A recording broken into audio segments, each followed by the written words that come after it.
I'm impressed to see all of you kids with laptops at your desk. That's very impressive. I don't think we have that in India yet. Well, the UN is an interesting place because it's kind of both a stage and an actor.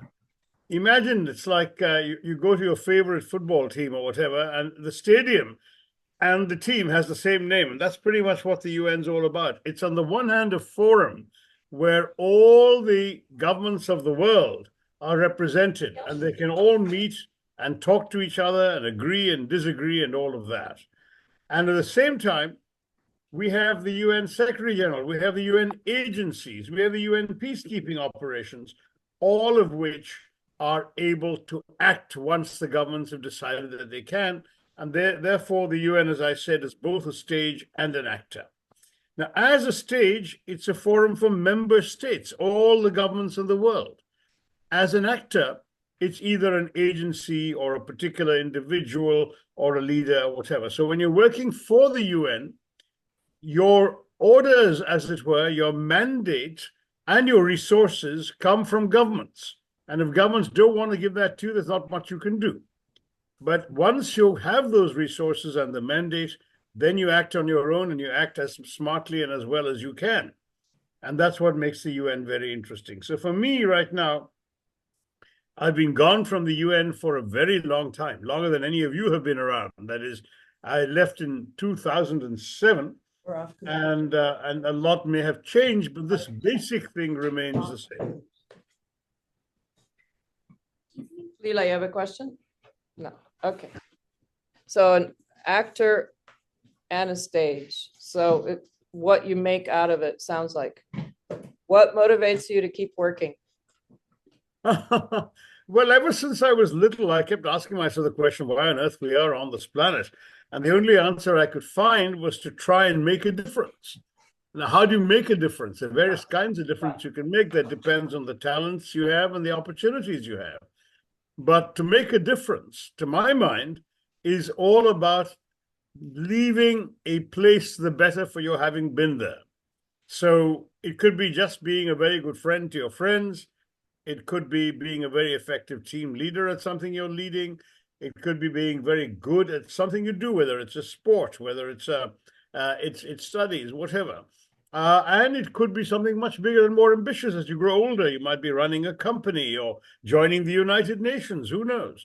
But for me, the motivation was always, how can I make a difference? That's what really matters. So that keeps you motivated still.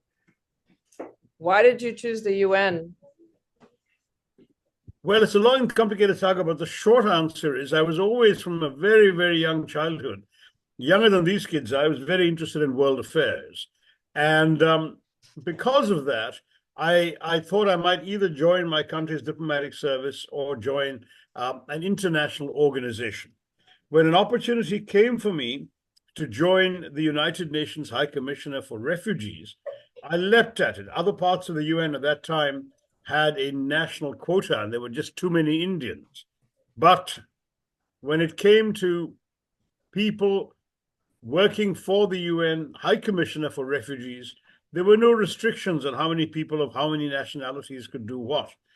And so even though I was an Indian, which in other parts of the UN was an overrepresented nationality, at UNHCR, the High Commissioner for Refugees, I could just work without worrying about who I was, what country I was from, and so on.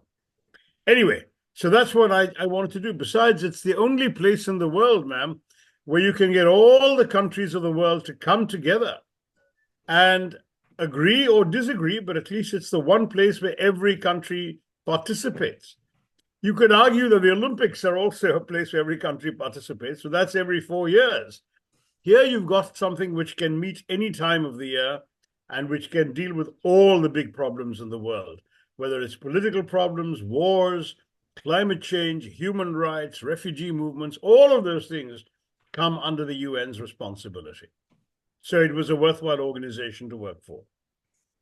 Why did you leave it? I left because I ran for the very top job and I came second, close but no cigar. There were 7 candidates in the fray. I was second by 2 votes to a gentleman called Mr. Ban Ki-moon, who went on to become Secretary General. He was gracious enough to invite me to remain, but I just felt that it would really not be the right thing to do, because when you stay on, having challenged the person, then everything you say or do or don't say or don't do might come across as somehow a commentary or a criticism on the person who won the election. So I decided the gracious thing to do was step aside, and that's what I did.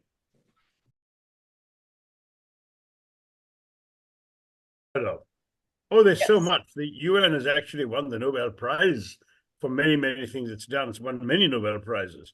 Right. And one of the things that might interest the kids in the class is UNICEF's work, helping children around the world, children who are poor, children who are affected by war, children who lose their homes, children who have all sorts of problems. And UNICEF is famous also because they sell greeting cards every year, and they spend the money helping children around the world. UNICEF is probably an organization the kids should know about, and which is really, really famous. I'm sorry. Wrangling kids. All right. What do you think is the biggest challenge the UN faces today? Well, at the moment, the UN is facing a big crisis because the world says that why can't the UN do anything about the 2 nasty wars going on, the Russia-Ukraine war and the Israel-Gaza war. And that's a big challenge facing the UN. But the answer is, as I said earlier, the UN is like a mirror of the world. It reflects our agreements and our disagreements. When governments disagree, especially the very powerful governments in the world, the UN really can't do very much. The Secretary General has some room for maneuver in the very early days of a conflict, and he has room for maneuver when the conflict, when the people in the war start getting tired of war and they want somebody to help them find an excuse to stop. But neither of those things happened. And so now everyone says, oh, the UN's hopeless because it can't do anything to stop the killing and the destruction that's going on. And that's a sad thing for the UN to do. But, you know, the second Secretary General of the UN, Dag Hammarskjöld, said something very memorable, which I've never forgotten. He said it about 65 years ago. He said, the UN was not created to take mankind to heaven, but rather to save humanity from hell. Saving humanity from hell means making sure that things don't get any worse than they already are. And that's often the best the UN can do. So like when the Ukraine war happened and all the ports were blocked and food couldn't get in or out, and the Ukrainian wheat couldn't be exported, the UN was able to get involved and work out a deal whereby the wheat could be exported peacefully. That deal ran out, but for about a year, it at least helped in small ways. So that's the kind of thing the UN can prevent humanity going to hell, but it can't do much about, unfortunately, taking us all to paradise. For peace, the frustrating thing is very often that people lie to you, that they often don't mean what they say, that they're not sincere. And when you're working for peace in the middle of an ongoing war, it can be a real challenge when people are pretending to be wanting peace, but actually preparing to attack the other side. Those are some of the things that are really, really frustrating and difficult. Otherwise, where you can actually bring about peace, it's incredibly satisfying. And then you feel, gosh, what I did was worth doing. So that's the other way of looking at it. The challenge is great. The frustrations can be there, but the joys of success are truly special. What's it like to be famous? I guess I'm more famous in India than I am anywhere else, but the joys can be exaggerated.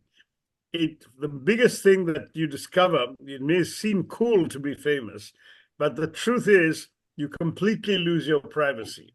I can't go shopping because people won't let me shop without wanting selfies. I can't go to the movies, or I can only sneak in after the movie started. Otherwise, I would be harassed all the time. What can I tell you? I can't go out quietly and have a dinner at a restaurant because all the other diners keep coming up wanting pictures. It's not a whole lot of fun to have that kind of loss of privacy. Having said that, for some people, it sure beats not being famous. So they'd rather have people do that. But like when I enter an airport and walk to my flight, I might end up giving 25 or 30 selfies on the way. And that isn't actually as much fun as it sounds after the first time. If you could do anything to help the world, what would you do? Well, actually, the answer is a simple one because I thought about it a lot of time when people ask me questions like that at the UN. And I think the one most important thing any of us can do at the UN is to educate girls. And the reason for that is, I mean, the simplest way, I know it sounds a bit sexist, but it's actually true in most places of the world, is to say that when you educate a boy, you educate a person. When you educate a girl, you educate a family, a community, often an entire area. And that's because when girls learn, and there have been lots of studies about this, by the way, by the UN, by the World Bank, by various organizations. When girls learn, they become empowered in ways that in many countries they're not, if they're not learning. A girl who has education is simply more productive in whatever she does, whether it's agriculture or homework or housework. She's also aware of some of the basic rules, such as boiling water before drinking it so you don't end up infecting yourself or your kids with germs, hygienic practices, how to bring up your children to value learning and education. So you transform an entire family. You are also, because you're more empowered by learning, you are less easily pushed around by the men. You decide when you want to have children and how many you want to have. In the old days, women had no choice. They had large families because no one told them how not to, that they had the right to say no. So all of these things have meant that if you educate girls, entire families and then entire societies get transformed. And as I said, there have been lots of studies proving this. So I would urge you to understand that this is not just a sexist sort of statement. It actually is a kind of magic bullet in development. When you educate girls, you transform entire societies. What advice do you have for young people that want to be politicians?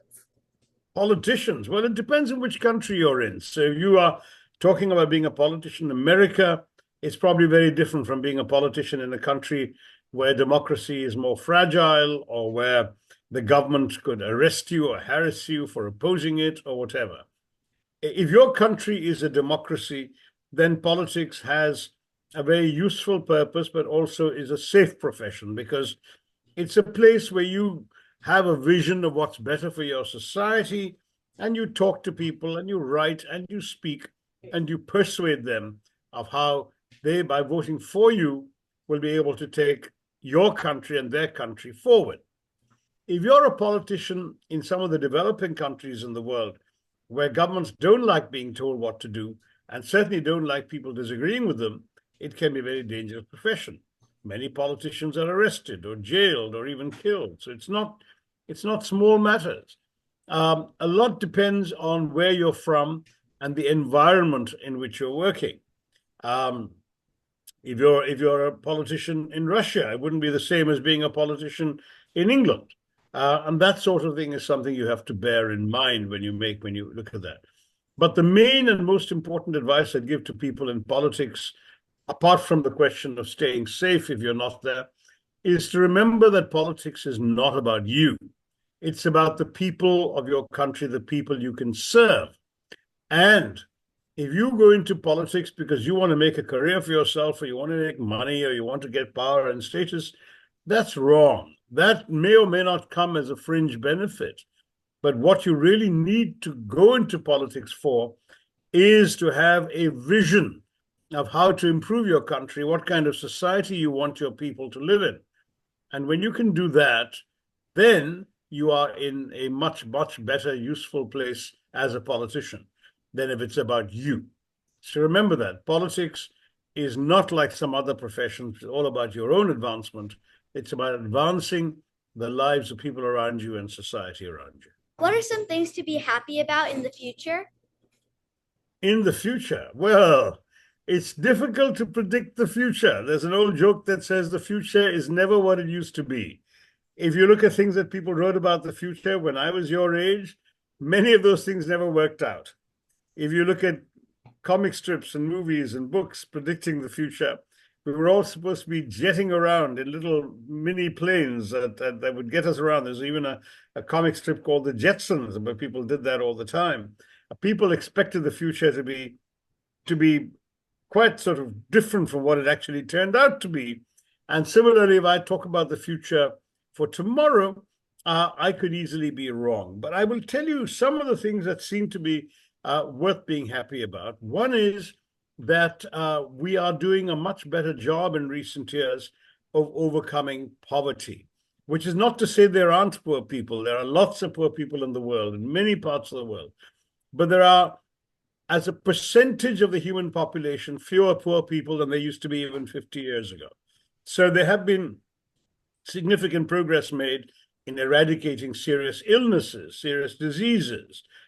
People have made new discoveries, and they have tried to, if that continues, we might have a world in which most of the illnesses that people are affected by can be solved by science and by human treatment. People will be less poor, as I mentioned.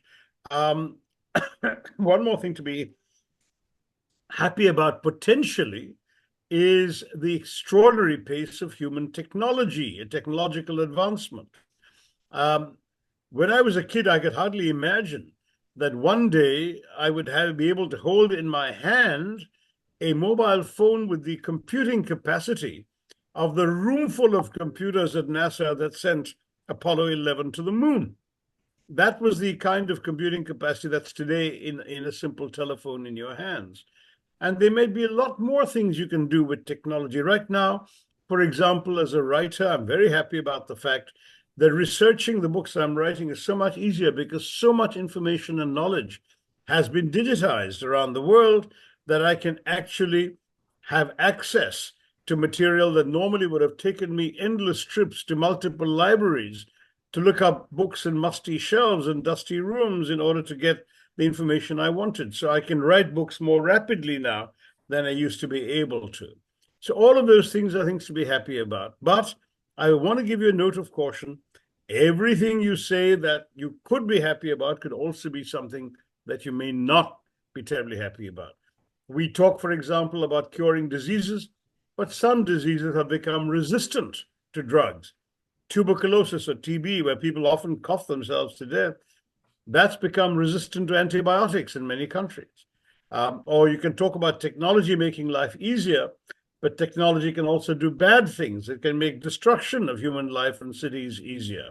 And technology can also help you do your research, but can also help you cheat in your schoolwork. And that's not a good thing. Your teachers wouldn't like that. So there's always things that can make you happy, but the same things could also be not so positive.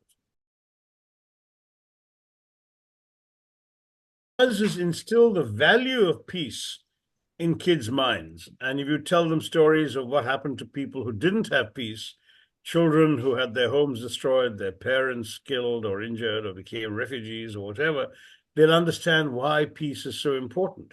But at the same time, we shouldn't have too many illusions that a bunch of kids standing up and talking about peace is actually going to stop a war anywhere. Most people want peace, and yet the wars go on because those who make those decisions, they have other calculations.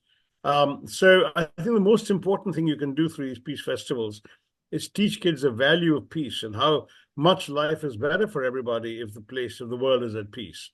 And if you look at, for example, the first half of the 20th century, when we had so many wars, civil wars, the horrors of the Holocaust and Hiroshima, the nuclear bombing, millions of people killed in wars.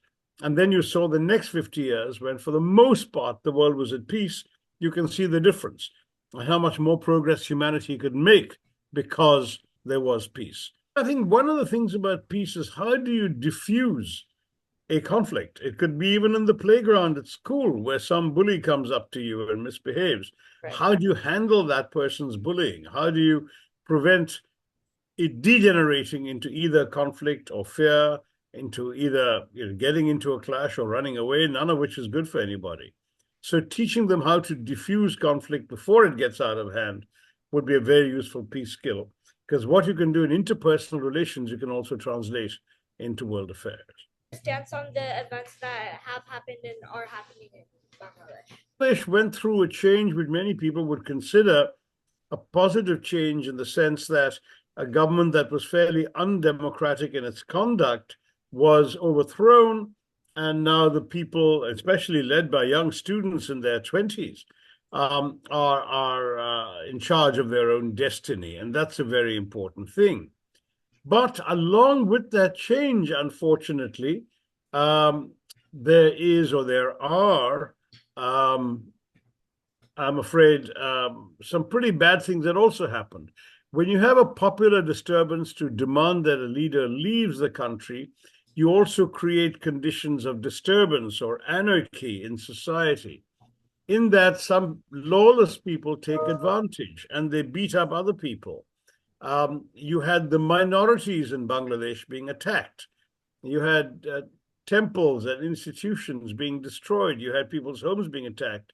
And a number of people were killed in those disturbances. So for them, what was otherwise a positive change in their country must have seemed a pretty awful thing to happen to them and their families. Now, peace has gradually been restored. And obviously, the hope in Bangladesh would be that that peace endures. The government that's now there after the overthrow of the former president is a government that says that there will have to be free and fair elections soon, and an elected government will take over. That isn't yet a reality. And the interim government, doesn't know how long it can stay or will want to stay, and how long the people will allow it to stay. So all of this remains to be seen. But the important thing is for democracy to be restored, free press, free movement, free ability to share your opinions freely, and of course, some healing in the society, because when this overthrow happened, there was a lot of bad blood, a lot of bad feelings amongst the various people involved. And that needs to calm down and be healed so that the society can resume.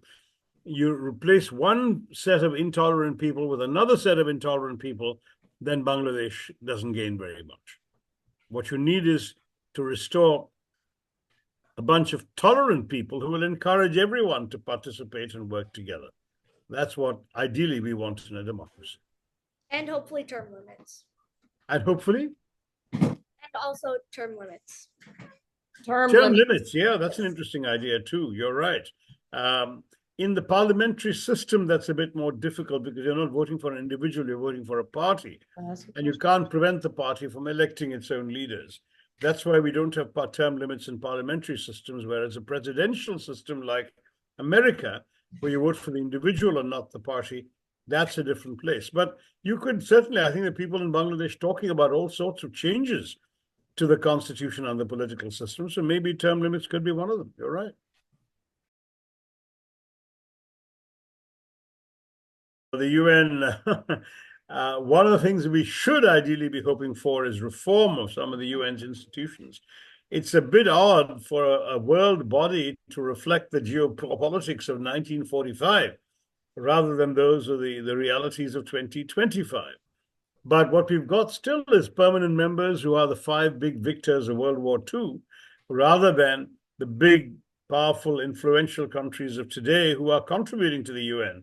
Countries like India, Germany, Japan, Brazil, and so on don't have permanent seats in the UN. So that kind of change would be very useful to have. But I don't see much progress toward that because the people who are in entrenched positions of power don't particularly want to give it up. And you can say, what's new? Isn't that the way the world always is?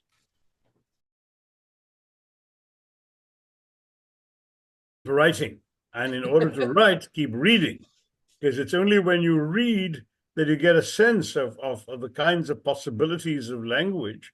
And I would hope you will read for pleasure, not just read the school books your teacher tells you to read. Books can be an enormous source of pleasure, which unfortunately many of today's younger generation are overlooking because there are so many screens to look at. I would much rather you picked up a book and took your eyes off that screen once in a while, and that you would actually then turn the pages and be transported to a different world using your own imagination and not the imagination of somebody who's showing you or enacting something on a screen. Secondly, by reading a lot, you would acquire the vocabulary and so on that you can write more effectively. No good writer became a good writer without ever reading something. So you need to be a reader and a good writer. And finally, I've always been a personal believer that writing improves the more you do it.